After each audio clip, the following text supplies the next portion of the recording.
Resimde de, belirttiğimiz üzere, tamirata başlamadan önce, buzdolabının fişini, prizden, çekiniz.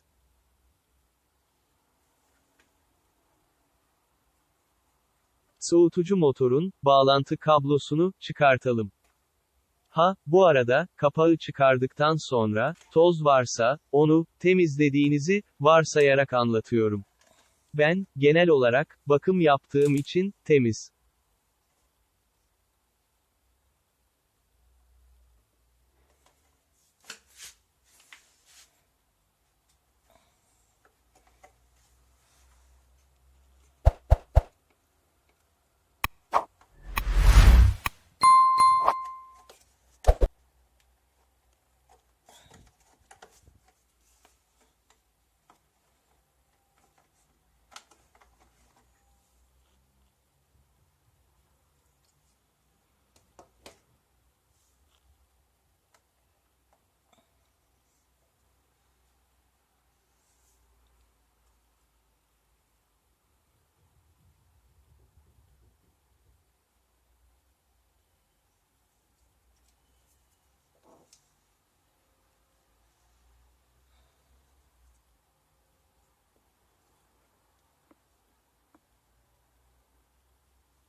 Tozlanmaya, yağın kurumasına bağlı olarak, çıkan anormal sesi, duymaktasınız.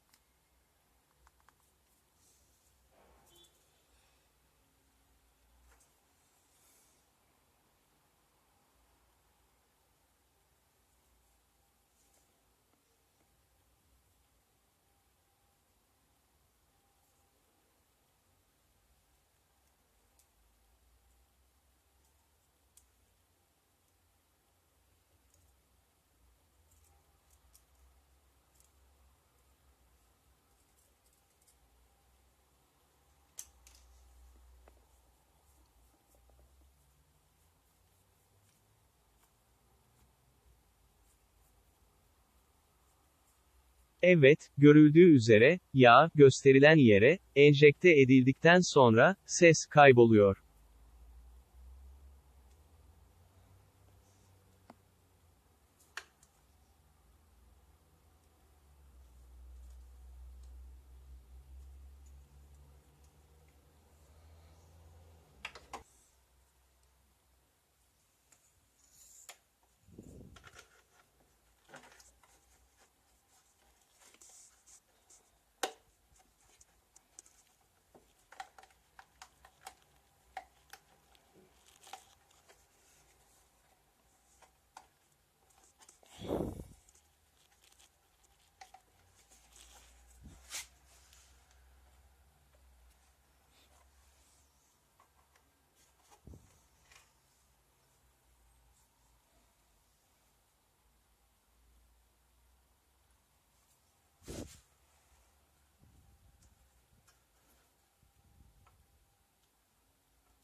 Şimdi, buzdolabının fişini, prize takıp, deneme vakti.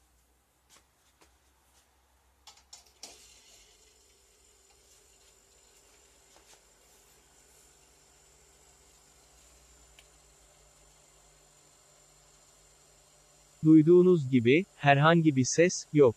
İşlem başarılı. Artık buzdolabı, en az, 6 ay kadar sessiz, ısınma sorunu olmadan çalışacaktır. Bu işlemi, cihazınızdan verim almak için, her 6 ayda bir, tekrarlamanızı tavsiye ederiz. Yeni videolar için, takipte kalınız. İyi günler.